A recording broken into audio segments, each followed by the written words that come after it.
Hello and welcome to the Voice of Intuition podcast. My name is Susan Jane and I believe that trusting your intuition is the best way to live your life with meaning and purpose. Each week you will hear about how you can connect, develop and trust your intuition through the wonderful array of guests we have on the show and my own personal experiences. Join me to understand how your intuition can guide you towards a life full of meaning and loving purpose.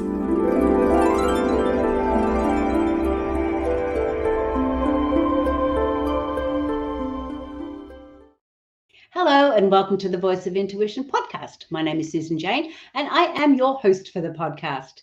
Now today we are talking to the lovely Carole. It's a tough subject today. It's all about losing a child, and unfortunately Carole has been through that.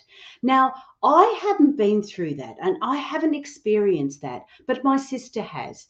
And as somebody who hasn't actually experienced it, it is really hard to put yourself in that space. I can only imagine what it would be like to lose a child, and my imagination is it's devastating. I don't know whether I would be able to cope with it. I don't know how I would go, what I would do. And this is where we've got Carole to be able to give us an understanding and walk us through this step by step. What it's all about. What are you feeling? What are you experiencing? What are those steps that you take to get through this, to get back to trusting life again, to get back to the resilience that you had? And Carole is going to help us with this because this is her story. And it's really important to get an understanding of what somebody's experiencing when they've lost a child and how they can step through it. So welcome to the show, Carole. Thank you so much, Susan, for inviting me. And I'm so happy to be here. Yeah, look, it's not a good story to start with, but it is really worthwhile sharing it with others because somebody else, well, I can imagine there'd be a lot of people that would be going through this and not knowing how to get through it, not knowing that there is a light at the end of the tunnel, and you can show us that light because you have lived through it, you have worked through it. So what I want to get an understanding of is just a brief understanding of how it started and where you're at now. We want to know a little bit more about Carole. I could tell you that right now in my life, I am happy. And that's why I am here, because I want to share with your audience and the world that at one time I was very, very grieving the loss of my daughter, her death. And now 30 years later, I'm very, very happy to be alive. I'm very happy to be here. And I want to tell you that please have faith. You can get through this. My torture and my grief began March 19th, 1992. It's a long time ago, many, many years ago. Actually, now it's 31 years. I started writing the book 30 years after my daughter Paula died. She was 24 years old, and she passed away with a pulmonary embolism, which is a blood clot to her lungs, and from there, from the lungs, it traveled to her heart. And that is what caused her death.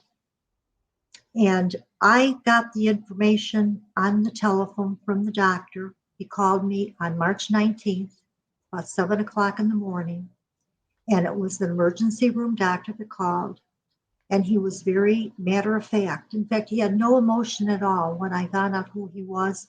He just went on and on and on about the procedure that he worked on with Paula.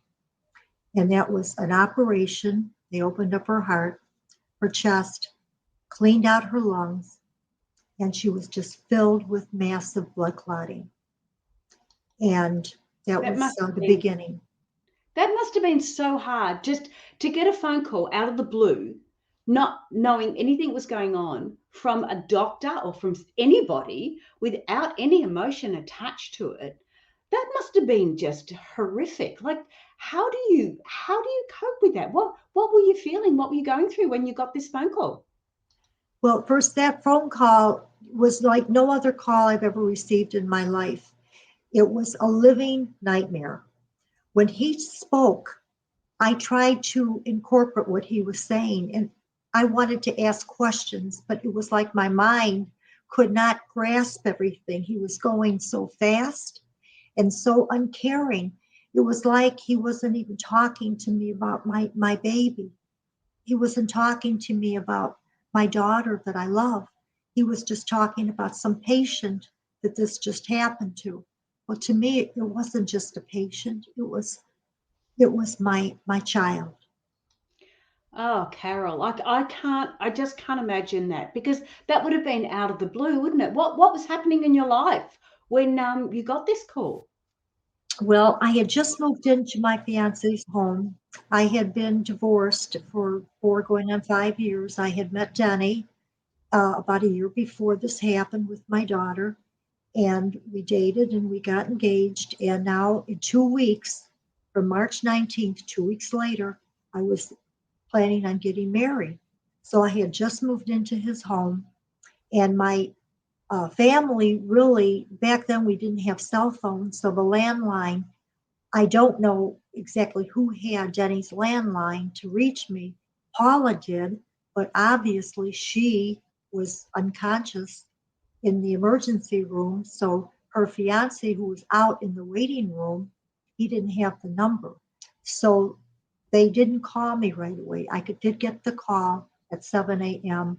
on March 19th. Wow. And I just have to say, March 19th is my eldest daughter's birthday too, which is really you start to really get these connections, don't you? It's really quite challenging. So you've received this phone call. The doctor would be almost talking garbage to you because of your head would be going all over the place. I mean, I don't know what I'd be thinking. So what did you do? You raced straight to the hospital?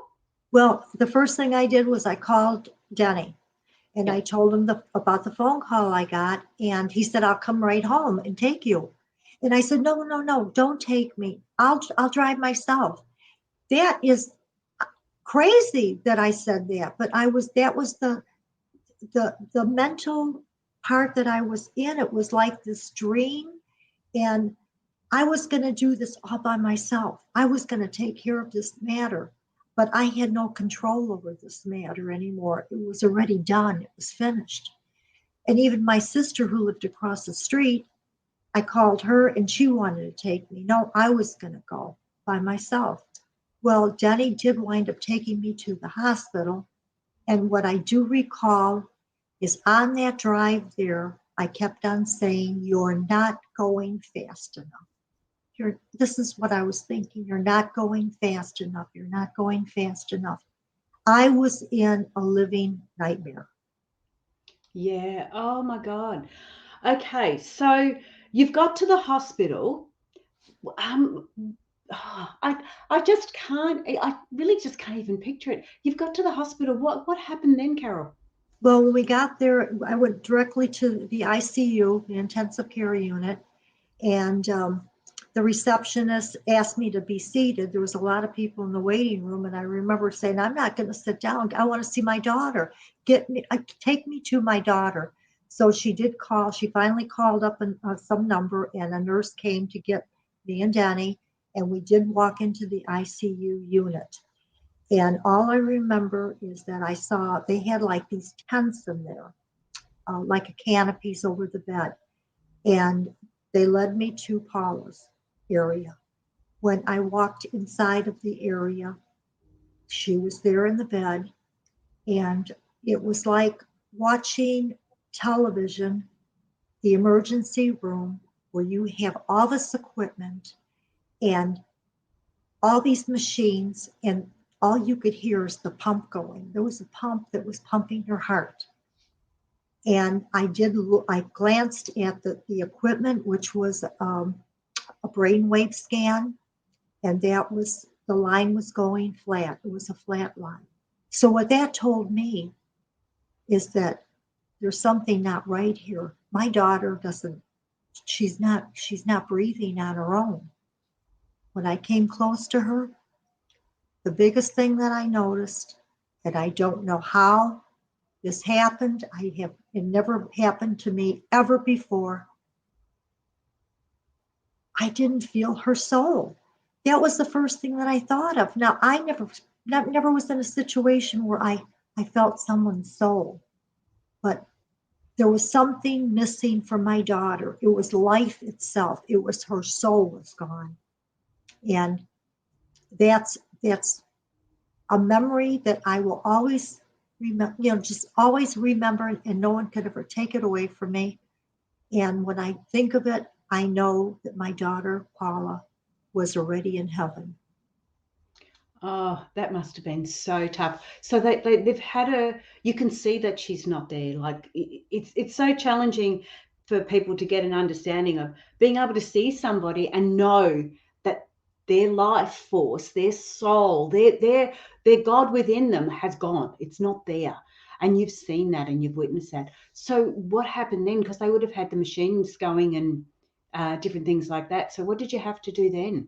Well, the doctor, entered and explained to me the procedure that they went through. They did operate on her, and she had the massive blood clot that went into the lungs, and then it went into the heart, and that's where her heart stopped.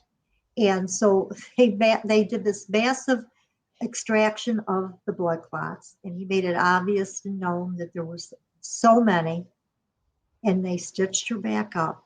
And he told me that according to the state, this was in Illinois, the state of Illinois, that they had to keep her on the equipment for 48 hours. And so I had to be there, not the whole 48 hours, but back and forth from there to home and back several times. I had to witness this equipment on my daughter, keeping her heart going, seeing that her eyes were dilated. You couldn't even see her beautiful blue eyes. It was just her black pupils. There was just absolutely no life. There was no life in her. And at the end of the 24 at the end of the 48 hours, the decision was made to disconnect her. And yes, I did sign the papers.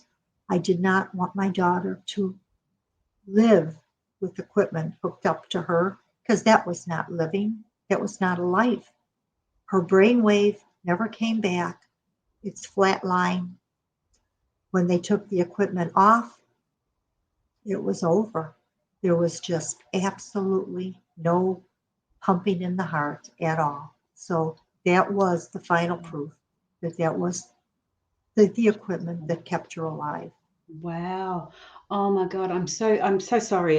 This is just, thank you for sharing this. I know how hard it is. But I want to move on after all this because there is a light at the end of the tunnel. There is a light we can go to. But I can imagine you were due to have your wedding in 2 weeks' time after you're going through this. I can imagine that would have just been, the whole world would have been turned upside down. How did you keep going? How did you step forward from there? Well, first of all, the band that I was married turned out to be like a living band-aid to me. It was a small town that he lived in, and he knew everyone. He was a dentist there, and so everyone knew him, and he knew everyone. He totally helped me through the organization and the process of burying my daughter. He took me to the funeral parlor. He took me to the florist. I went shopping alone because I wanted to do that alone, to buy my daughter's outfit for the last thing I've ever bought her.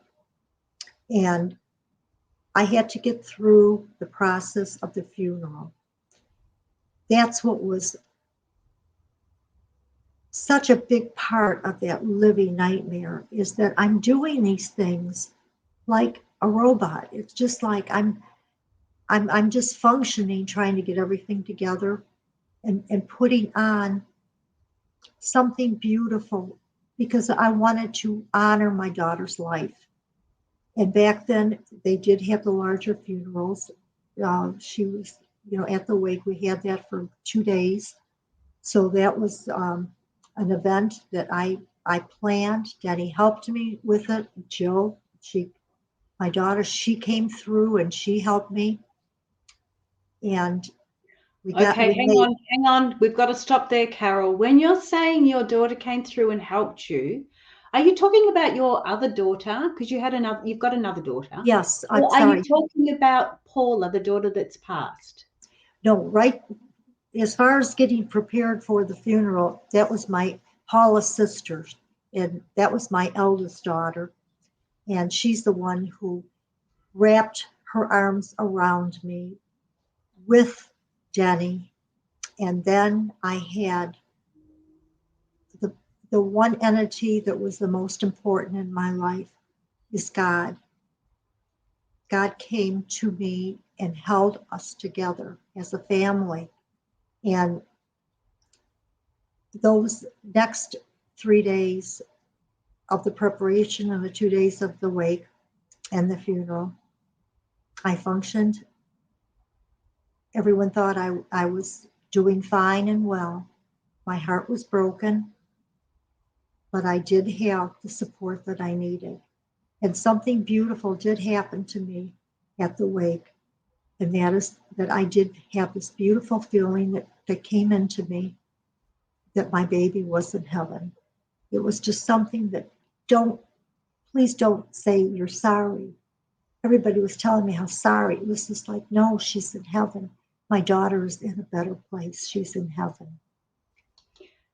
That's amazing, because what you've just sort of said then is that the faith has helped you get through that feeling that she is safe, she is fine, she's in heaven, she's got support, she's got everything she needs. It's a real reassuring feeling too. And then I know that you're going through a lot, and even going through the preparing for the funeral and things like that. That's all part of the grieving process, isn't it? It's all part of us dealing with it and getting through it the best way we can. Yeah, that was the experience that I had. And then you have all these people there, and I there were many people I didn't even know that came because he was well known. Denny was well known in the area that he lived. So I had strangers that I was meeting, but he was there for Denny's benefit, to show him respect, and they wanted to help me, his wife, to be. And it was like you have these people there, they're helping you. It's when the night comes, when everything is over and done, that is when you find yourself alone. You have no more people telling you I'm sorry, no more people trying to make you feel better. You are with yourself and your own thoughts and your own prayers. And I'll tell you something, that's, Susan, that's really when my God, my Holy Spirit came to me and helped me. That is the most important part, isn't it, Carole? It's you can have so much external help, external support, but when it comes to that final crunch where it's just you and your faith, that's when it's so important to help you get through it. So I really respect that. I really get that understanding of it, because if you don't have that, if you don't have some sort of a belief within you, then life would be really challenging. Well, I wrote in the book that without God in my life, and over the course of all those years, without him being in my life, there would be no reason to live. I mean, God gave me the beautiful feeling that I could be with my daughter again someday. I will see her again. That's what heaven is about. Heaven is another place that we go to when we do physically die here on earth. And yes, I did. I chose to believe. I chose to believe in heaven. And I wanted nothing more than to be able to see my daughter, put my arms around her, love her, and kiss her. And where she would say to me, Mom, welcome home to heaven. That is Yeah, what I look for. yeah. So yeah, that's beautiful. I love that. So Carole, you've gone through this. You've gone through all this situation, and I know that you're an artist. We see these beautiful pictures. If you're not on the video, you won't see these gorgeous pictures that Carole's got behind her. So jump on the video and have a look at that. But one of the ways that you've used a lot of faith, and that's brilliant to get through anything like that. You've got lovely support around you, but you've also gone a lot more into your artwork. Now, you did tell me that you started painting when you were like 6 years old or something. I Is did. that correct? Yeah. Tell us a little bit more about your artwork and how that's helped you get through all this. Well, I never realized how important a hobby or something that you loved to do in your spare time could actually be your medicine. And the art did turn out to be my medicine. After Paula died, I decided to go back to painting because I had the Holy Spirit was telling me that you have to be strong, you have to do things for yourself, you have to pull yourself out of this. You must do things that are positive. So that is exactly what I did, is that I poured myself. I did work. I had a full-time job, but on the evenings and weekends, I chose to paint and to capture some happiness in painting instead of just sitting there and crying. And this did help me. And this is something that I really write about to try to explain that you have to find strength within yourself that you never had before. Because when you do lose your child, it's so hard for me to even explain to someone else how it hurts, because you can't do anything ever again with them physically. And so I wanted to be able to do something that would help me. I knew Paula was already in heaven and she was fine, but now I had to help myself because I did want to live. I had a lot to live for. My other daughter, I have a new marriage, I have family, I have sisters, I have family that love me and friends. I didn't want to just not be part of them anymore. So this is what you have to do. You have to take a look at what you have around you, and you have to bring them into your life and wrap your arms around them. Yeah. So in doing the artwork, when you were doing that, I mean, I know I've dabbled. I'm definitely not an artist like you are. That is gorgeous. The eagles behind you are beautiful, but definitely not that way inclined. But I know I can get out some paper, and I can start dabbling with art, and your whole persona, your whole mood changes. You start to really connect with what you're doing. And the other aspect I wanted to bring forward too is because you have written a book. I've written a book too, and it's like when you start writing that book, it takes you on another journey, doesn't it? It takes you on and I guess it's about what you're writing. And I guess where I'm going here is finding some of the tools and some of those things that can help you take your head, your space away from the grieving and start to utilize that emotion in some other way. And we can do that with painting like you've done, and we can do that with writing. We can do that journaling and the writing we can do to help us move forward, to help us get through this sort of situation. So you started on your art, and you did tell me earlier one of the other aspects that you like to talk about as far as helping people get through grieving was the art of giving. You were talking about that. Can you explain a little bit more about the art of giving? Because that does bring in your artwork as well. Mhm. And basically what art is, it's being creative. You're creating something, just like writing. If you write a book, you're creating something. You're creating a story. With me, my art is a story on paper. And that is really something that filled me up with happiness. Because when I got done with the painting, I would look at it and I would say, boy, that took me like 20 hours to paint. That's 20 hours that I didn't cry over Paula. That's part of healing. That's the beginning of my healing. And if you're not an artist, I suggest in my book, make a beautiful salad for your family. If you sew, start maybe creating some of your own clothes or something for your children. If you knit a sweater, knit a blanket, do something creative. Creativity will get your mind to a better place than that dark pit of where you're hurting and you have all of that grief.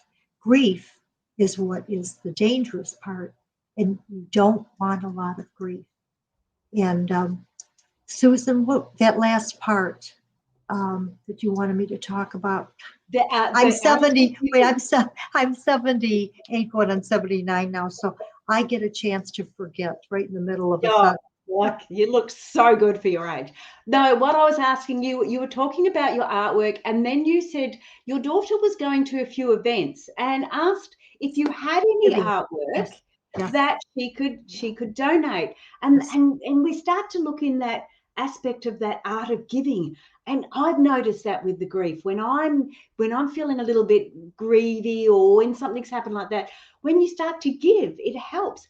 How did it help for you, and what was that all about? Okay. Well, I wanted that. I had that feeling of giving, and I had no idea where that was coming from.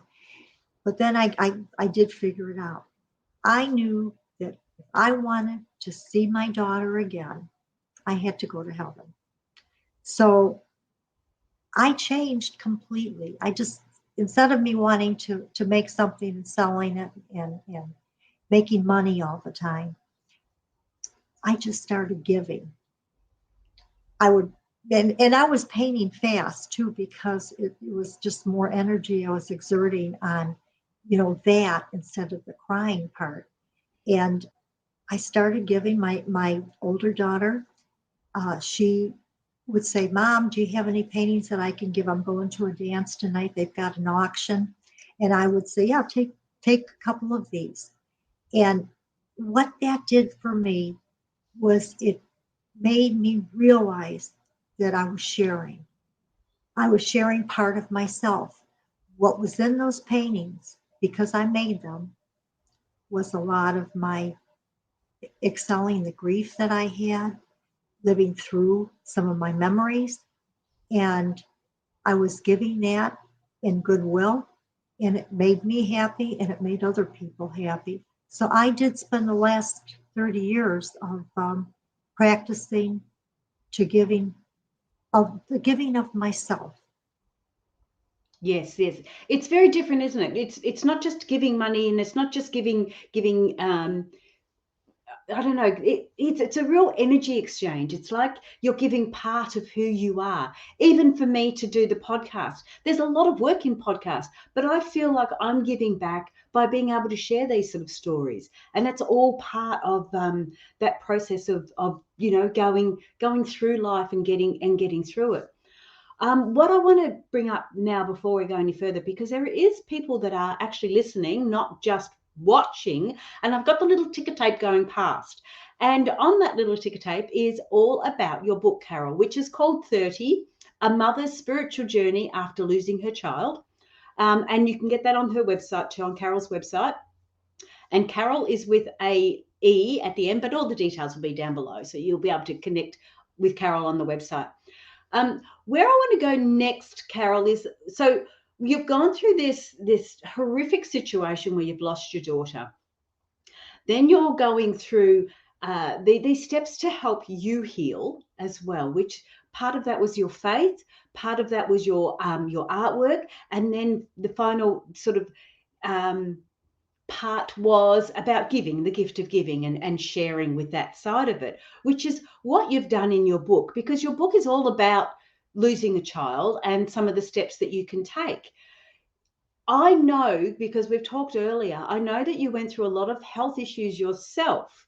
And there's one particular one you talked about, and I just felt this was really, really relevant in what you were saying, because you all of a sudden had some heart situation that you had never had before. And it was something that you referred to the doctor to, and you had to get an understanding of it. Can you just share us a little bit? Because I know when it sounds really easy that you go through this grief, you go through this horrific situation, and this is what you do to get better, but it doesn't always work that way. We have a lot of highs and lows along the journey that you have had. And as you said, it's been 30 years, over 30 years. So you have lots of highs and lows. But there was one particular one about a heart situation. I would love you to share that with, if you wouldn't mind. That's, absolutely. Well, this is less than 10 years ago. So you figure I lived through the first 20 years and with some physical problems. And I do go into that in the book. But the big one that really where I almost died, in fact, I almost died twice from it, is that I wound up having a heart disease. It's called non-ischemic cardiomyopathy. And the non-ischemic part is that the doctors did not know how or why I developed this disease. And I asked what could it possibly be because of heartache, because of a broken heart. I lost my daughter so many years ago. And I've suffered a lot of grief. And my doctor said, absolutely, there is not just more than theory, but they have done studies. And yes, grief can cause a lot of medical problems. And of course, it can danger your heart. So I miraculously was able to live through that. My reading on the Doppler, if anyone has any medical knowledge out there, knows that on the Doppler, your reading should be anywhere between, let's say, 50, 55 to 70. My first reading was 14. So what that meant is that my heart was hardly working. The muscle was weak, very, very weak. So it was not pumping a lot of blood. Well, that gave me shortage of my oxygen. So I couldn't even walk up the stairs. I was so tired. It was like I had to catch my breath. So I went to my doctor and they did a thorough workup and bango, that's what happened. No surgery. The only surgery that I could have to help me would be heart transplant. And they did put me on medication to see how that would work. Well, I have to be honest, I don't even know if I could have handled thinking about a heart transplant. But thank God I never had to go through that. The medication that they put me on over the years, and I think my praying, my devout faith in God saved my life. I literally have a fairly normal heart. My heart is increased dramatically with its strength. So it just goes to show you how our emotions can affect our physical bodies so dramatically. When you're living in this grief and this living in that sort of situation, if you just continue to go along in the same path, there is going to be other things that are happening. If we don't seek help or seek guidance or seek some sort of an understanding of it, you aren't going to grow and develop. You have to keep on growing and developing. You have to keep using the tools that you've learned and go forward all the time. And again, you've done that through artwork. You've done that through your faith. You've done that through the gift of giving. You've got lots of different areas there. And still, you have still experienced these situations. But the first thing you've done, you've gone to the doctors and you've got all the physical aspect of it. But the reality is, and I might be overstepping the mark here, but the reality is it was your faith that actually has helped you get through that. I absolutely agree. There's no doubt in my mind. Number one, without God in my life, there's no reason for me to live. Absolutely no reason. Because without God, there is no heaven. So without a heaven, I choose that I just couldn't. I don't want it. I couldn't live like that. My faith has brought me happiness. It's brought me reality that yes, I can get through this. I can find ways of being happy. And as I mentioned to you earlier, Susan, I talked a lot about structure. That's one of the things that came into my mind is, Carole, in order to do things that are going to help you, you must be structured. You have to set out in your mind certain things you're going to do, even if it's on a schedule, but do it. Yeah. It- Sorry, I'm talking and didn't yeah. jump in. Yes, you did mention it. I forgot all about that. So when you were talking about the structure, when Carole was telling me earlier about it, it was like this was how she got through the day. Just to get through the day, it was like if I get up in the morning, I have to do this first. Otherwise, now I think it was like I had to have my shower first because if I had a coffee first, I would end up sitting there Cry. blubbering in tears and not being able to do anything else. And it was amazing. It was so look, for people that aren't going through grief, it was so that's silly. I do that every day. But when you're going through grief, when you're so emotionally caught up with everything, it's those simple basic steps that we have to do to get ourselves out of it. And I liked that you expressed that the first thing I had to do was have a shower. Couldn't do anything else until I had my shower because that allowed me to think of the day going forward, where I was going to go next, how I was going to approach the day. Just because we're getting close to the end, just run through that again, Carole. That was really interesting, and I know it's in the book. Mhm. Well, absolutely, because what was happening to me is when you first wake up, the first thing you do is for seconds, I'm happy, another beautiful day. But then there comes that black cloud, the dark pit. I remember, oh my gosh, Paula's gone. She's not here. So then you go into your little depression. It gets bigger and bigger. You wind up staying in bed for an hour, 2 hours, crying. This wears you out. This takes out energy. So that's when I decided that, okay, God told me, He told me what to do. So now I have to figure this out and I'm going to do this. I would jump out of bed 7 a.m., take my shower first, then make my coffee, and I would get ready and get dressed and go out and work. I started working again. I did have a job and they gave me off time, but it was plenty of time for me to say, you've got to start working again.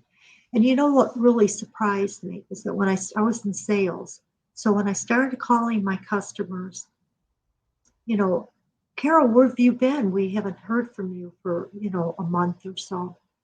And I told them about what happened with my daughter. What surprised me and what made me feel so good is that by me taking this step to do something proactive, in return, I had these wonderful customers tell me they were happy to hear from me. They were so sorry for me. And they started talking to me about God, that God's going to take care of you. You're going to be fine. And it was just like a massive net of flowing around me that I had support that I didn't even know. I really didn't know these people personally, but here they were, happy to hear from me and Yeah. telling me that I was going to make it. Yeah, and it is that support, isn't it? And you don't realize when you start to share a little bit about the story how much support you can get from it, because we've all been through our grieving periods. We've all experienced different levels of it and different understandings of it. So it's really nice to be able to, again, they're healing and helping themselves by giving to you as well. So it's a beautiful cycle of life that's going around. But we are starting to get a little bit low on time. I just want you to, if you wouldn't mind, share a little bit about your book because it sounds amazing. Well, I would write, and I was telling Susan about this, and I talked to other writers, and they said the same thing. It's happened to them.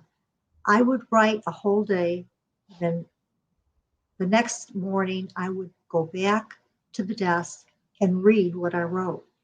And so many times in so many days, I would say, oh my gosh, is that beautiful? did I really write it? I started to even write poetry in the book. Um,